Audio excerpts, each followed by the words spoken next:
नमस्कार दोस्तों, मैं महेंद्र एक बार फिर से आपका हार्दिक स्वागत करता हूं मेरे चैनल जम्मू खंड ट्रैवल पैकेज गणित में।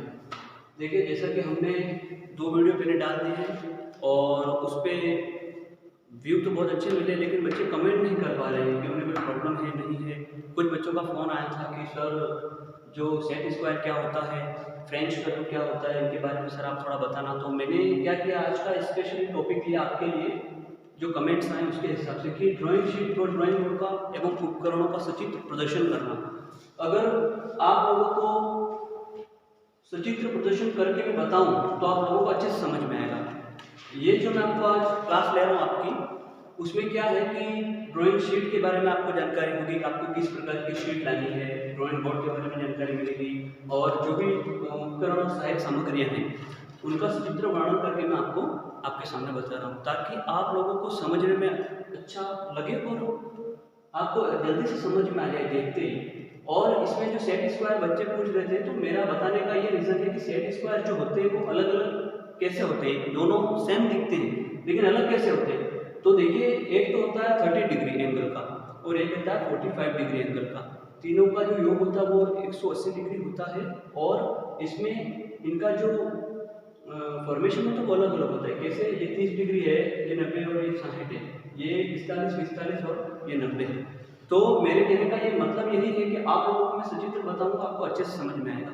अब कोई बच्चा पूछ रहा है कि फ्रेंच कर्व का उपयोग क्या है, तो फ्री हैंड स्केचिंग के लिए कोई ऐसी आकृति जो माप द्वारा निर्दिष्ट नहीं होती है, या प्रोटेक्टर की सहायता से भी, पेंसिल और प्रकार की सहायता से अगर हम नहीं बना पा रहे हैं, तो उनके लिए ये द्वारा फ्रेंच कर्व निर्धारित किए गए हैं। ये अलग अलग प्रकार के आते हैं, 4-5 प्रकार की आकृति में मार्केट में अवेलेबल होते हैं। तो मैंने केवल एक का ही बताया है, तो आपको थोड़ा ध्यान रखना है कि 4-5 प्रकार के आते हैं जो आवश्यकता अनुसार उसको उपयोग में लेते हैं। तो आइए आज के अपन क्लास स्टार्ट करते हैं। ड्राइंग शीट में ड्राइंग बोर्ड एवं उपकरण सामग्रियों का सचित्र प्रदर्शन में सबसे पहला टॉपिक अपन लेंगे ड्राइंग शीट। और ड्राइंग शीट है उसको BIS, bureau of Indian standard, जो कि मैं पहले ही बता चुका हूँ, बार बार इसका नाम इसलिए आ रहा है कि यही अपना निर्धारण करता है। तो इंडस्ट्रियल ट्रेनिंग इंस्टीट्यूट लिखी हुई आती है शीट, वही अपने को लानी है, घबराना नहीं है। क्यों नहीं घबराना है, क्योंकि ये जो शीट है उसको मैं वीडियो के साथ में लास्ट में इसका फोटो जो है वो अपलोड करूंगा। तो आप लोग उसको वीडियो को स्किप करके या पॉज करके, वीडियो को आप पॉज करके देख सकते हो या इसका स्क्रीनशॉट ले सकते हो। दूसरी बात, मैं इन सब के एसेस डालूंगा, फ्रेंच कर्व के, सेट स्क्वायर के, ड्राइंग बोर्ड के, इनके नामकरण के बारे में और ज़्यादा डिटेल में अपन पढ़ेंगे। जितनी भी आवश्यकता होगी, जो आपको जानना जरूरी है इनके अबाउट, उनकी सारी छोटी छोटी जो बातें होती है मैं साथ में ग्रुप में वीडियो में अपलोड कर दूंगा। और इन सब की ये जो सामग्रियां हैं उनकी पिक्स भी मैं अपलोड कर दूंगा, ताकि आप लोग वीडियो को अगर देख रहे हो तो पॉज करके उसका स्क्रीनशॉट लेके काम कर सकते हो। दूसरी जो इम्पोर्टेंट बात होती है इसी के ऊपर, ये छोटा सा टॉपिक है लेकिन इसी के ऊपर वीडियो इसलिए बन पा रहे हैं कि बच्चों को स्टार्टिंग में समझ में नहीं आएगी, तो आगे की कितनी भी स्टडी हो वो इम्पोर्टेंट नहीं रहेगी जब तक ये समझ में नहीं आता है। इसलिए इसको स्किप नहीं करना है, शुरू से वीडियो देखने हैं हमारे। और इतने ज़्यादा आपको बोर लगे, इतने भी बड़े नहीं बना रहे, 20-20, 30-30 मिनट की वीडियो है, तो आराम से आप हंसी मजाक में पढ़ सकते हो। दूसरी बात कि आप जो शीट हैं, आप जो शीट ला रहे हो, उसकी विशेषता ये होनी चाहिए कि जो शीट है वो ITI में अलग चलती है शीटें, बिल्कुल अपने A3 साइज की शीटें चलती हैं, जो एग्जाम में भी मिलती है वो A3 साइज की शीट मिलेगी। तो आपको A3 टाइप की शीट का ही उपयोग करना है। तो उसमें क्या होता है, जो शीट है मैं उसको फोटो पे डालूंगा, उसकी साइज भी आपने मैंने बता दिया आपको, एग्जाम में A3 साइज की साइज मिलेगी। A3 जो साइज होती है एग्जाम में उसी को वेरी करते हैं। दूसरी बात, उसके ऊपर स्पष्ट लिखा हुआ आएगा इंडस्ट्रियल ट्रेनिंग इंस्टीट्यूट, यहाँ पे डेट आएगी, और ये जो शीट है उसका टाइटल ब्लॉक है, ये नीचे बना हुआ है, उसमें पूरा लिखा हुआ रहता है, स्केल कितनी ले रहे हैं अपन, जो बना रहे काम कर रहे हैं, उसका ट्रैक कौन सी है ITI में आपकी, और ड्राइंग बाय यानी कि किसके द्वारा इसको ड्राइंग किया, ड्रॉ किया गया है ड्राइंग शीट में, और दूसरी यहाँ पे आती है ड्राइंग नंबर क्या है आपका, फिर चेक बाय, ठीक है। तो ये सारा एक फॉर्मेट होता है, उसके अकॉर्डिंग अपने को चलना होता है, शीट यही डालनी है। टाइटल ब्लॉक हमेशा नीचे आएगा ITI वालों के लिए। डिप्लोमा में शीट अलग आती है, वो आती है A0 साइज की, मैंने पहले बता दिया है, तो उसका मैं साथ में फोटो उसका भी अपलोड कर दूंगा, आपके कभी काम आएगा। तो ये जो मैंने पढ़ा है ट्रिम्ड आकार और अनट्रिम्ड आकार, ये होता क्या है, एक्चुअल क्या होता है कि ट्रिम्ड आकार जो होता है उसमें अपने को काम करना होता है, और उसके बाहर की जो रेखाएं होती है, जो लाइन मैंने आपको आपको बता रखी है, वो एक होती है अनट्रिम्ड, दूसरी है ट्रिम्ड। तो ये समझने के लिए इंपॉर्टेंट है, मैंने पहले इसलिए बना रखा है कि मेरे समय की बचत हो और आप भी बोर ना हो अधिक समय में, तो इसलिए मैंने ये सारा बना के रखा हुआ है। कोई बड़ी बात नहीं है। सबसे इंपॉर्टेंट चीज ड्राइंग शीट में इंडस्ट्रियल ट्रेनिंग इंस्टीट्यूट वाली आपको लानी है। ये जो फॉर्मेट है मैं ग्रुप में डाल दूंगा, फोटो वीडियो में भी अपलोड कर दूंगा साथ में, आप लोगों को ज़्यादा दिक्कत ना हो, कम से कम आपको परेशानी हो, ऐसा हम काम करने जाते हैं। तो सबसे इंपॉर्टेंट बात ध्यान रखना है शीट में कि सबसे पहली बात यहाँ पे आप लोगों को केंद्र का निर्धारण करना है शीट में। वैसे ये जो शीट में अपन हल्के हाथों से काम करेंगे, ये लाइन आपको खींचनी नहीं, खाली छोटा सा डॉटेड निशान आएगा जो केंद्र रेखा को क्या करेगा, प्रदर्शित करेगा। ये आपकी केंद्र रेखा है कि आपको सेंटर में कैसे काम करना है। कोई भी काम कर रहे हो आप तो सेंटर में आप सेट स्क्वायर को रख के, स्केल वगैरह को रख के आप काम कर रहे हो। तो उपकरण सामग्री की अगर बात करें शीट में, वो भी मैंने बना रखा है, कुछ और चीज बना दूंगा मैं, ठीक है। तो ये हो गया शीट के बारे में। ट्रिम्ड आकार, अनट्रिम्ड आकार बता दिया। केंद्र रेखा ये होती है जो खाली छोटा सा हल्का डिनोटेशन करना, कुछ नहीं करना। टाइटल ब्लॉक मैंने आपको बता दिया। आईटीआई की शीट आती है, उसकी मैंने साइज आपको बता दी। एग्जाम में जो मिलती है वो A3 साइज की आपको शीट मिलती है इन एग्जाम में, ठीक है। तो ये होगी छोटी सी बात और समझ में आएगी। दूसरी अगर अपन बात करें शीट का, क्लियर? और भी कोई डाउट हो तो आप दिक्कत नहीं है, पूछ लेना, फिर मैं आपको बता दूंगा, ठीक है, अलग से। और ड्राइंग बोर्ड की बात करें, मोस्ट इंपोर्टेंट है ये ड्राइंग बोर्ड में। अब इसके ड्राइंग बोर्ड जो होता है वो लकड़ी का बना होता है। लकड़ी का ही क्यों बना होता है? बहुत सारे लड़कों ने पहले क्लास में पूछा था सर ये लकड़ी का क्यों बना हुआ होता है। तो लकड़ी का इसलिए हम चयन करते हैं, और अब तो क्या प्लाईवुड का उपयोग होता है इसमें, बिल्कुल लेमिनेटेड प्लाई। ये जो बना हुआ है उसके पीछे आकृति जो है वो लेमिनेटेड प्लाईवुड की, लेमिनेटेड प्लाईवुड, ठीक है, लेमिनेटेड प्लाईवुड की बनी होती है। अब बात करें ड्राइंग बोर्ड की, तो उसका भी BIS का नाम वापिस आएगा फिर से। BIS इसलिए आएगा क्योंकि उसी ने निर्धारित किया है, और इसका स्पेशल इसमें क्या है जानने योग्य। देखो एग्जाम में ड्राइंग शीट के बारे में आपको छोटी मोटी हल्की जानकारी होनी चाहिए। इसके बारे में ये जो उसकी बनावट है उसके बारे में क्वेश्चन नहीं आता है, लेकिन इसकी बनावट के बारे में क्वेश्चन आ सकता है 5 से 10 नंबर में। क्या करेगा एग्जामिनर, आपको पूछ लेगा कि ड्राइंग बोर्ड बनाइए और उसके विभिन्न भागों का सचित्र नामकरण कीजिए। तो आपको उस टाइम पे आपको चित्र बना के उसका नामकरण करना पड़ेगा। तो आइए सबसे पहले मैं इसका नामकरण आपको बता देता हूँ। तो ये जो हॉरिजॉन्टल और वर्टिकल लाइन से इसको बनी हुई है, इन सबका अलग अलग नाम का निर्धारण किया गया है। और ड्राइंग बोर्ड में ये सारे जो भाग होते हैं महत्वपूर्ण होते हैं। तो ये जो रेखाएं आप देख रहे हैं, जो आपके ऐसी लकड़ी का जो संरचना बनी हुई होती है ड्राइंग बोर्ड में, ये नीचे का भाग है, ऊपर का नहीं है ना। तो नीचे के भाग में ये जो रचना है उनको स्ट्रिप्स बोलते हैं, स्ट्रिप्स। और ये जो दो भाग लगे हुए हैं आपके, उनको बोलते हैं बेटन्स, बेटन्स। कोई दिक्कत नहीं, अगर सही से नहीं दिख रहा हो, कोई भी आपको विषय वस्तु क्लियर नहीं दिख रही है, तो उसका मैं अलग से सभी उपकरणों का, सामग्रियों का, ड्राइंग शीट का, ड्राइंग बोर्ड का एक PDF का लिंक दे दूंगा, या वीडियो का पॉज करके देख लेना, एक एक इसका चित्र में डाल दूंगा यूट्यूब में, आपके देख सकते हो आप उस पॉज करके, कोई दिक्कत नहीं है। अब बात करते हैं नेक्स्ट। तो ये होता है, इसको बोलते हैं, इस तरफ लिख देता हूँ यहाँ पे, इसको बोलते हैं एबोनी। ये जो भाग होता है वो कॉमन होता है दोनों के लिए, इसको अकेले को नहीं बोलते हैं, यहाँ पे भी ऐसा होता है, ठीक है। तो यहाँ पे भी लिख सकते हैं। फिर आप सोचोगे सर एक तरफ का ही लिखा आपने, ठीक है, छोटे छोटे डाउट है उनको अभी क्लियर कर लो। एबोनी या हिंदी में बोलते हैं इसको कार्यकारी एज, कार्यकारी एज, इसको बोलते हैं कार्यकारी एज, इसको बोलते हैं बेटन्स, इसको स्ट्रिप्स बोलते हैं, ठीक है। तो ये हो गया अपना, और इसको बोलते हैं बॉटम, ठीक है। ये जो नीचे का सबसे नीचे का भाग होता है शीट, ड्राइंग शीट का जो ड्राइंग बोर्ड का सबसे नीचे का भाग होता है, सबसे नीचे का, उसको बोलते हैं बॉटम, इसको बोलते हैं बेटन्स, इसको स्ट्रिप्स, और ये एबोनी या कार्यकारी एज। इतना सा है, कुछ नहीं है। और ये सब निर्धारण इसने कैसे किया है उसका देख लो आप एक बार। इसका निर्धारण किया BIS ने। इसका जो इसको किस कोड के अंदर रखा गया है, ये पहले ऑब्जेक्टिव था तो उसमें पूछते थे, अभी ऐसा आता है। अभी तो क्या हुआ, डायरेक्ट आपको ये 5-10 नंबर में दे देगा कि ड्राइंग बोर्ड का आपको सचित्र नामकरण करना है, तो 5-10 नंबर का आ सकता है, ये इंपॉर्टेंट है ना, इसलिए बता रहा हूँ। यहाँ पे पढ़ाई गई सारी चीजें इंपॉर्टेंट ही हैं, दूसरी बात, निर्धारण इसका BIS करता है, कोड इसको रखा IS 1444 और 1989। तो इस कोड में इसको रखा गया है ड्राइंग बोर्ड को।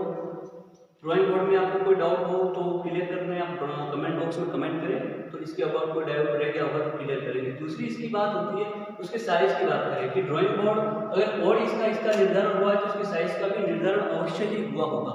ये डाउट आपके अंदर होगा, मुझे पता था, मैंने लिख रखा है। इसमें क्या होता है, ड्राइंग बोर्ड का जो साइज होता है उसको अपन डिनोट करते हैं D0, D1, D2, D3 से। यही साइज होते हैं, वो उसका निर्धारण वही BIS करता है। उसकी जो माप होती है वो mm में होती है, और वो आप देख लो यहाँ पे क्या होती है। ठीक है, लंबा चौड़ा उसकी मोटाई के अनुरूप होता है। उसमें होती है सबसे 1500 × 1000 × 25 mm D0 की साइज होती है। और ये जो D1 की साइज आ रही है, D0 कंप्लीट हो गया आपका 1500 × 1000 × 25 mm। D1 की बात करें तो 1000 × 700 × 25 mm। D2 की बात करें तो 700 × 500 × 15 mm। D3 की बात करें तो लास्ट है उसकी होती है 500 × 350 × 15 mm। ये होती है साइज, ये निर्धारित की गई है BIS के जो कोड है IS 1444 1989 BIS के अकॉर्डिंग ड्राइंग बोर्ड का जो साइज होता है उसका निर्धारण अलग अलग भागों में किया गया है। आप पर देख लीजिए आराम से, ये इसकी साइज है और ये इसका कोड का निर्धारण है। इंपॉर्टेंट था, पहले ऑब्जेक्टिव में आता था। अभी तो आपको इसका पूरा सचित्र वर्णन आपको करना है, सचित्र नामकरण करना है, सॉरी नामकरण आपको करना है। दूसरी अगर मैं बात करूँ, दो चीजें आपकी यहाँ पे मैंने आज कवर करवा दी। तीसरी बात होती है वो भी इंपॉर्टेंट है। बच्चों ने पूछा कि सर सेट स्क्वायर क्या होता है, तो मैंने कमेंट में भी इनको बताया है और अभी मैं इसको क्लियर करने जा रहा हूँ। सेट स्क्वायर क्या होता है, देखिए इस सेट स्क्वायर दो प्रकार के प्राप्त होते हैं अपने को, और दोनों प्रकार के लाने अनिवार्य है, क्योंकि एक होता है 30 डिग्री का सेट स्क्वायर, दूसरा होता है 45 डिग्री का। इसमें कोण बनाने कंप्लीट होते हैं ताकि अपने को समय की बचत, बार बार प्रोडक्टर को यूज करना या करते ही रहे या स्केल ही लेके आना जरूरी नहीं है। ये इसलिए जरूरी है कि इसमें कुछ आकृतियां भी निहित होती हैं और कोण भी फिक्स होते हैं। जैसे मैंने एक बात बता दी आपको, ये 30 डिग्री का है, दूसरा 60 का है, तीसरा 90 का है, तीनों का योग 180 हो रहा है, देख लीजिए। ठीक है, और अगर नेक्स्ट अगर बात करें तो ये भी है, एक 45 का है, दूसरा 45 का, तीसरा 90 का, इनका योग 180 डिग्री हो रहा है। तो ये कहीं ना कहीं क्या होता है कि अपने को हेल्पफुल होते हैं समय बचाने के लिए, और जो आकृति अपने को काम करने के लिए मिल रही है, क्वेश्चन में स्पष्ट लिखा हुआ होगा कि इसकी सहायता से ये चीज बनाइए, अपने को बनानी पड़ेगी। और तीसरी मैं बात करूँ उपकरण सामग्री में, जो दूसरा टॉपिक आ रहा है अपना होता है फ्रेंच कर्व। देखो मैंने पहले ही बता दिया, फ्रेंच कर्व जो होता है जनरली ये एक ही मैंने बनाया है, लेकिन वो किसी भी आकृति का हो सकता है फ्रेंच कर्व। जैसे अभी मैंने ये आकृति ऐसे बना ली, तो फ्रेंच कर्व की आकृति भी हो सकती है। ये कोई आकृति का फ्रेंच कर्व है, ये भी हो सकता है। तो इसे फिक्स इसकी आकृति है कि फिक्स नहीं है, अलग भी हो सकती है। अनेक प्रकार की आकृतियां होती हैं, उनका मैं फोटो मैंने बता दिया है, पहले मैं डाल दूंगा, पॉज करके आप देख सकते हो उनको अच्छे से। ठीक है, और सेट स्क्वायर के बाद में अपन बात करते हैं, दूसरा टॉपिक होता है मेरा स्केल। स्केल संज्ञा आपने देखी होगी, बचपन से अपन स्केल का यूज करते आ रहे हैं। तो स्केल जनरली तो दो प्रकार की होती है, कौन कौन सी, 15 सेंटीमीटर की यूज करते हैं और एक होती है 30 सेंटीमीटर की। प्लास्टिक वाली यूज करनी है अपने को, ताकि किसी प्रकार की अपने को कोई दिक्कत नहीं हो। स्टील में लाते हैं तो स्टील में कभी क्या कोई कट जाता है, या उसमें पेंसिल में या थोड़ी उसकी शीट को खराब करने के चांसेस ज़्यादा रहते हैं, और अपने को भी कहीं हाथ में कटवट लगने के चांस ज़्यादा रहते हैं। तो स्केल अपने को प्लास्टिक की यूज करनी है। दूसरी जो बात आती है इंपोर्टेंट, सेट स्क्वायर के बाद में फ्रेंच कर्व हो गया आपका कंप्लीटली हो गया, और मैंने आपको बता दिया T square, most important topic आपका टी स्क्वायर भी है। तो टी स्क्वायर को अपन मैं बना के बता देता हूँ, उसके भागों का भी आ सकता है नाम। 5-10 नंबर में ये भी आ सकता है कि टी स्क्वायर जो इसको बनाइए, उसके भागों का नामकरण करो। तो टी स्क्वायर में यहाँ पे बना देता हूँ।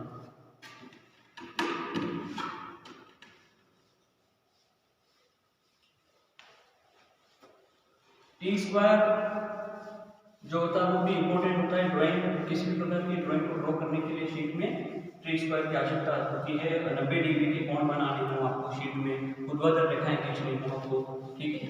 तो ये जो सारा कार्य होता है फिक्स होता है टी स्क्वायर द्वारा, और अपने को थोड़ी आसानी भी होती है। तो टी स्क्वायर कैसा होता है देख लीजिए।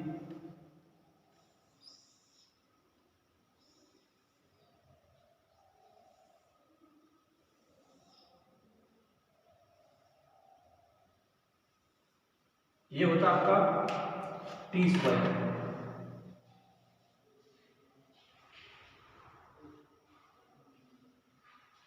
ठीक है, ये आपका टी स्क्वायर हो गया। और इसके जो भाग होते हैं होता है एक होता है आपका हेड और दूसरा आपका होता है,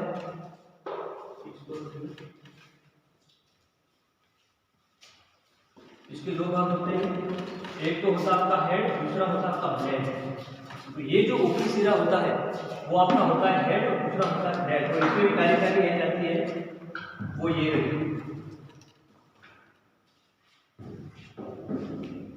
इसकी कार्यकारी जो है वो ये रही।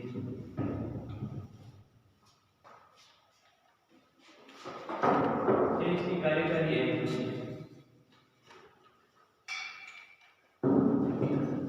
इसको ब्लेड बोलते हैं, इसको हेड बोलते हैं। ये हो गया आपका हेड, ये आपकी ब्लेड, ठीक है, ये आपकी कार्यकारी एज। और इसका जो एंगल है आपको बनाना है व्यवस्थित, और ये होता है 90 डिग्री का। थोड़ा इस बात का ध्यान रखना है विशेष, ये जो एंगल बने हुए हैं वो 90 डिग्री के बने हुए हैं, ठीक है। ये होता है आपका टी स्क्वायर। 90 डिग्री के कोणों को बनाने के लिए, समय की बचत के लिए इसमें क्या होता है कि आप देखिए अगर टी स्क्वायर को किस प्रकार सेट करेंगे, तो ये जो टी स्क्वायर है उसको डायरेक्ट यूज करना होता है। और ये जनरली इसका मोस्ट इंपोर्टेंट होता है डिप्लोमा की जो शीट होती है, जो लंबी और बड़ी होती है, उनको बनाने के लिए। ये आप लोगों को पता है A3 साइज की जो शीट होती है वो थोड़ी छोटी होती है, A4 से बड़ी, लेकिन A3 होती है साइज, वो डिप्लोमा की शीट से तो कई गुना छोटी होती है। तो इसमें इसका यूज करते तो हैं, जनरली हम लोग को आना चाहिए इसका यूज कैसे करते हैं। लेकिन अगर इस सीट की अगर बात करें तो यहाँ पे यूज इसका बहुत कम होता है, ITI में इसका यूज बहुत ही कम करते हैं। लगभग अपना काम है तो सेट स्क्वायर की सहायता से, और अगर बात करें मापनी स्केल की सहायता से हो जाता है, और ये छोटे मोटे जो कर्व है अपने फ्रेंच कर्व वगैरह उनकी सहायता से हमारे साथ। इंपॉर्टेंट चीज और होती है अपने काम आएगा जब हम अक्षरांकन और लेटरिंग और नंबरिंग, अक्षरांकन एवं अंकांकन पढ़ेंगे, तो उस समय क्या होगा, आपने काम आएगा प्रोटेक्टर। प्रोटेक्टर जो उपकरण सामग्री में आता है, और बचपन से इसको पढ़ते आ रहे हैं, 0 से लगा के इसमें 180 डिग्री का कोण बने हुए होते हैं। तो ये 0 डिग्री का है, ये 180 डिग्री का, ठीक है। और ये बीच में अगर अपन देखें ये 90 डिग्री का कोण यहाँ पे आता है, और इसके आगे इसके मध्य के कोण यहाँ पे, और इसके यहाँ न्यून कोण से लगा के समकोण तक के कोण यहाँ पे आते हैं, ठीक है। और अधिक कोण से लगा के सरल कोण तक के कोण यहाँ पे बन करे हुए। तो ये जो सीधा कोण होता है आपको पता है, सरल कोण। तो ये छोटे मोटे कोण बनाने के लिए, और अक्षरांकन और जब अपन करेंगे लेटरिंग और नंबरिंग है, उसमें 90 डिग्री के अगर अपने को अक्षर बनाने होते हैं, उस समय भी इसका बहुत इंपॉर्टेंट होगा यूज करने में, और ये भी उसमें काम लगेगा टी स्क्वायर में, ठीक है। और अगर दूसरा अपन बनाएंगे 72 डिग्री और 75 डिग्री में, अगर अपन कोई लेटरिंग नंबरिंग झुकाव में, थोड़ा झुकाव में जब अपन अक्षरांकन करेंगे, तो उस समय भी ये प्रोटेक्टर की सहायता से अपन उसका निर्धारण कर लेंगे कोण का, और फिर अक्षरों का शीट में अपन क्या करेंगे, निर्धारण करने और उनको बना लेंगे, प्रदर्शन करना, अक्षरांकन में अंकांकन करना, वो जो टॉपिक चलेगा पूरा, वो मैं आपको शीट ला के बना के फिर व्यवस्थित तरीके से बनाऊंगा और बताऊंगा। आप लोग उसमें कोई दिक्कत आएगी तो फिर वही आप मुझे पूछना, मैं आपको उसके लिए फिर से अलग से वीडियो लेके आऊंगा, ठीक है। अभी मैंने जो आपको चीजें बताई वो मोस्ट इंपोर्टेंट थी, और इसी के साथ अपना टॉपिक आज खत्म हो जाएगा। और इसकी जो भी चीजें ऐसी जो रह रही है, जहाँ तक तो मुझे लगा कि जो इंपॉर्टेंट चीज़ें थी मैंने पढ़ा दी है, लेकिन कोई ऐसी चीज़ आपको डाउटफुल लगे या आपको ऐसा लगे कि कोई चीज़ छूट रही है, तो मैं उसको कलेक्ट करके आपको वीडियो के अंत में, जो वीडियो खत्म होगा उससे कुछ समय बाद तक में मैं उसके फोटो अपलोड कर दूंगा, तो आप लोग वीडियो को पॉज करके देख सकते हो। ये मैंने और एक बार क्लियर कर दिया, ठीक है। अब नेक्स्ट जो मैं टॉपिक स्टार्ट करूंगा वो होगा अपना दूसरा अध्याय। अध्याय दूसरे में फर्स्ट पार्ट होगा उसका रेखाएं पॉइंट जो है टॉपिक को स्टार्ट करूंगा। लेकिन आप एक बार इसको देख लो, कोई दिक्कत हो तो मुझे कमेंट बॉक्स में कमेंट करना, ठीक है। मैंने आज क्या पढ़ाया है एक बार अपन रिवाइव कर लेते इसको बहुत कम समय में। तो सबसे पहली जो चीज़ थी मेरी थी ड्राइंग शीट का एवं ड्राइंग बोर्ड एवं उपकरण सामग्रियों का सचित्र जो है प्रदर्शन मैंने किया। कैसे किया, ड्राइंग शीट का देखो मैंने बता दिया कि ड्राइंग शीट कैसी आएगी, ठीक है। उसका आकार मैंने बता दिया, A3 साइज की शीट एग्जाम में मिलती है, अभी एग्जाम हुआ था उसमें A3 साइज की आई थी शीट, उसके ऊपर स्पष्ट लिखा हुआ था इंडस्ट्रियल ट्रेनिंग इंस्टीट्यूट, ठीक है। और स्केल जो होती है यही लानी है आपको शीट, जिसके ऊपर ये लिखा हुआ है इंडस्ट्रियल ट्रेनिंग इंस्टीट्यूट, यही लानी है और यही शीट आपको बनानी है, ठीक है। और आप ये मत सोचना कि ये कोविड का टाइम चल रहा है, कोविड-19, तो कोरोना की वजह से एग्जाम नहीं होंगे या प्रमोट होंगे, बिल्कुल ये एग्जाम करवाएंगे, है ना, बाद में भी करवाएंगे। तो अपने को तैयार रहना है, इसलिए तो आपके लिए हम क्लासेस लेके आए वो भी ऑनलाइन, ठीक है। तो हम आपके लिए थोड़ी बहुत मेहनत कर रहे हैं, तो आपको भी थोड़ी बहुत मेहनत करनी है लगन से। अच्छा पढ़ना है, कोई समझ में नहीं आया तो पूछना है। वाई बहुत मिल रहे हैं हमको, लेकिन कमेंट्स कम मिल रही है, बच्चों को समझ में आ रहा नहीं आ रहा, कुछ पता नहीं चल रहा है ना। कोई प्रॉब्लम हो तो आप हमें कमेंट करें। हमारा मोबाइल नंबर नीचे डिस्क्रिप्शन में आज के वीडियो के साथ में मैं डाल दूंगा, आप हमें जुड़े हमसे व्हाट्सएप ग्रुप में भी जुड़ सकते हैं। तो बात इंपॉर्टेंट वो नहीं है, इंपॉर्टेंट बात है ड्राइंग शीट की, ड्राइंग बोर्ड की, उपकरण सामग्रियों की, ठीक है। किसी स्पेशल पूछा था सेट स्क्वायर की, तो सेट स्क्वायर का भी मैंने बना दिया, बता दिया 30 डिग्री का आएगा, एक 45 डिग्री का है ना, 30 और 45 डिग्री की। ये अक्षरांकन अंकांकन में भी इंपॉर्टेंट होते हैं और अन्य बहुत सारी आकृतियां बनानी पड़ती है जिसमें ये डायरेक्टली यूज होगा। समय का जब बचत होगा, आप जब बनाना सीखोगे तब आपको पता चलेगा कि इनका क्या इंपॉर्टेंस है इंजीनियरिंग ड्राइंग में, ठीक है।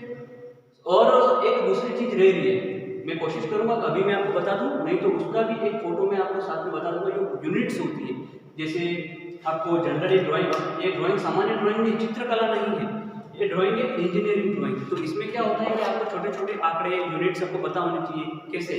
जैसे कि 1 सेंटीमीटर है, आपको डायमेंशन बनानी है, आप 1 सेंटीमीटर को mm में आपको अगर कोई चीज बनानी है, आपको पता है ड्राइंग जो है वो सेमी को mm में नाप के काम करना होता है, मीटर को भी आपको mm में नाप के रखना होता है, पैमाना उसका फिक्स करना होता है, आपको पता है। तो 1 सेमी में कितने mm होते हैं, 1 सेंटीमीटर में कितने mm होते हैं, आपको वो चीजें पता होनी चाहिए। छोटी छोटी बातें आपको अगर पता है तो आपको कोई दिक्कत नहीं होगी। और अगर बात करें इंच में, फुट में, ठीक है, छोटी मोटी बातें आपको पता होनी चाहिए। 1 मीटर में कितने सेंटीमीटर होते हैं, सारी जो चीजें वो मैं आपको लिखवा भी दूंगा, मैंने कॉलेज में लिखवा रखा है, लेकिन आपके पास वो चीज अवेलेबल नहीं है, मुझे पता है। तो मैं क्या करूंगा, उसका एक फोटो जो है, जो मैंने पढ़ा रखा है, उसका मैंने फोटो लिया हुआ है, वो फोटो मैं आपको ग्रुप के जो वीडियो एंड होगा उसके साथ में अपलोड कर दूंगा, ताकि आप लोग वीडियो को पॉज करके उसको आसानी से देख सकें। और सारी बातें ये आपको वीडियो को रोक के लिख लेनी है। देखो, मैंने इंजीनियरिंग ड्राइंग को केवल शीट में नहीं पढ़ाया है, बच्चों को बोलते हुए लिखवाया भी है, ठीक है। मैंने कोशिश करी थी उनका टेस्ट भी लूँ उनका, लेकिन ये कोविड की वजह से थोड़ा काम हमारा डिस्टर्ब हुआ है, सभी लोग डिस्टर्ब हुए, तो उसमें हम भी हुए हैं। और इम्पोर्टेंट बात यहाँ पे ये होती है कि ये जो सारी चीजें हैं वो सामान्य नहीं है। आप इनको ये समझ रहे हो कि ये जो ड्राइंग है तो चित्रकला जैसे, नहीं, डायरेक्ट को चित्र नहीं बनाना होता है। अभी तो फ्री हैंड चलेगा कुछ चीजें, और कुछ डायमेंशन फ्री हैंड आएंगे, कुछ चित्र भी फ्री हैंड आएंगे, लेकिन धीरे धीरे बाद में क्या होगा कि आपको फिक्स नाप तोल के बनाना होता है, उसका प्लान का देखना होगा, उसका first angle projection, third angle projection, उसकी सारी डिटेल आपको धीरे धीरे मैं बताऊंगा। लेकिन आप ये पहले इंपॉर्टेंट है, मैं इसके ऊपर फोकस इसलिए कर रहा हूँ कि अगर आपको ये चीज समझ में आ जाएगी तो आगे की सारी चीजें आपको समझ में आ जाएगी। और इसमें टाइटल ब्लॉक से लगा के, इसके सेंटर लाइन से लगा के मार्जिन रेखा तक, ये एक मार्जिन रेखा आती है इसमें, वो मैं डाल दूंगा। उसको मैंने स्पष्ट बता दूंगा कि मार्जिन रेखा कौन सी होती है, सारा लिखा हुआ आगे। अभी आपको थोड़ा दिख नहीं रहा होगा, तो उसमें मैं डिटेल फोकस करके उसको जूम करके आपको डालूंगा, छोटी छोटी चीजें शीटों के बारे में। और आईटीआई में ये शीट इंपॉर्टेंट होती है, ये लानी है उपकरण सामग्रियों में। ये मेरा आज का वीडियो इसी के साथ में खत्म करने जा रहा हूँ। अगर आपको कोई दिक्कत आ रही हो तो मुझे प्लीज कमेंट करें और आगे हमारे वीडियो को फॉरवर्ड करें। अगर आपको अच्छा लगता है तो फॉरवर्ड करें। और हमारा जो चैनल है जम्मू खंड प्राइवेट आईटीआई, उसको आप क्या करना है, ज़्यादा से ज़्यादा मात्रा में उसको लाइक करना है, उसको शेयर करना है, ठीक है। और सब्सक्राइब तो करना ही है, आप जानते हैं सब्सक्राइब करके हमें कम मिले, ये 200 प्लस वाइव आ रहे हैं और सब्सक्राइब बिल्कुल बहुत कम आ रहे हैं। तो ऐसा नहीं करना है, आप अगर देख रहे हो तो सब्सक्राइब तो करना ही करना है, ताकि आपके द्वारा और लोग भी जुड़े। और ये इंजीनियरिंग ड्राइंग की 2-3 क्लासें डाली है हमने, और भी आगामी क्लास हम डालते रहेंगे। लेकिन दूसरे जो सब्जेक्ट्स हैं हमारी, उनको भी हम डालेंगे। जो प्रैक्टिकल है वो भी आपको लाइव बता के करवाया जाएगा, मशीनों को चला के बताया जाएगा, ठीक है। और सारी आपकी जो सुविधा है वो आपको ऑनलाइन हम प्रोसेस में अवेलेबल करवा रहे हैं। तो अभी मैं आपका ये मेरा टॉपिक जो था पहले इंजीनियरिंग ड्राइंग का परिचय, वो समाप्त होता है। नेक्स्ट मैं टॉपिक स्टार्ट करने जा रहा हूँ, वो होगा रेखाएं। इंजीनियरिंग ड्राइंग में रेखाएं, देखो रेखाएं वैसे बहुत प्रकार की होती है, लेकिन इंजीनियरिंग जो ड्राइंग है उसमें रेखाओं का निर्धारण क्या किया है, किसके द्वारा आपने को कैसे रेखाओं का यूज करना है, रेखाएं कितने प्रकार की होती हैं, रेखाओं का उपयोग क्या होता है। वैसे रेखाएं तो अनंत होती है, अगर आप देख रहे तो रेखा तो अनंत होती है, लेकिन इंजीनियरिंग जो ड्राइंग है उसमें रेखा अलग अलग प्रकार की होती है। डॉट रेखा होती है, ब्लैक लाइन होती है, चेन लाइन होती है, ठीक है। तो अलग अलग प्रकार की जो रेखा होती है उनका निर्धारण कैसे करना है, पूरा टॉपिक है बड़ा, उसके ऊपर कोई वीडियो और बनाएंगे तो भी कम पड़ेगा। तो बात यही है कि आज की तारीख में मैंने आपको जो इम्पोर्टेंट चीजें आपको समझ में नहीं आ रही थी, वापिस उसी को मैं समझाने के लिए वीडियो लेके आया हूँ। और इसी के साथ में मैं रेखाएं अभी टॉपिक स्टार्ट करने जा रहा हूँ, वो आप देख लेना, एक बार मैं समझा रहा हूँ, फिर से कह देता हूँ। सारे वीडियो जो मैंने पढ़ाया शुरू से देखना, स्किप मत करना। और इम्पोर्टेंट एक बात रह गई है, वो है कि डायमेंशंस के बारे में मैंने बताया नहीं है वीडियो में। एक कॉलेज में क्लास ली थी, उसका मैं फोटो डाल दूंगा, आप लोग समझदार हो। उसमें मैंने स्पष्ट लिखा हुआ है कि 1 सेंटीमीटर बराबर कितने में होता है, 1 मीटर में कितने सेंटीमीटर होते हैं, 1 किलोमीटर में कितने सेंटीमीटर होते हैं, सारा डायमेंशन मैंने लिखा है। 1 फुट में कितने इंच होते हैं, 1 इंच में कितने सेंटीमीटर होते हैं, सारे डाटा उसमें जो है वो पूरा कलेक्ट किया हुआ है और पूरा इंपॉर्टेंट डाटा ही लिखा हुआ है, तो वो मैं आपको डाल दूंगा, ठीक है। उसमें पॉज करके आप उसका स्क्रीनशॉट लेके लिख सकते हो। लेकिन ये छोटी छोटी चीज़ें मैं फिर से कह रहा हूँ, लिख लेना, हल्के में नहीं लेना, लिख लेना। कोई चीज़ समझ में नहीं आए तो मेरे को पूछ लेना, ठीक है। तो इसी के साथ इस वीडियो में मैं आपको यही बताना चाहता हूँ कि यहाँ तक था, कोई बात हो समझ में नहीं आई तो पूछ लेना। नेक्स्ट जो वीडियो को रेखा हूँ उससे मैं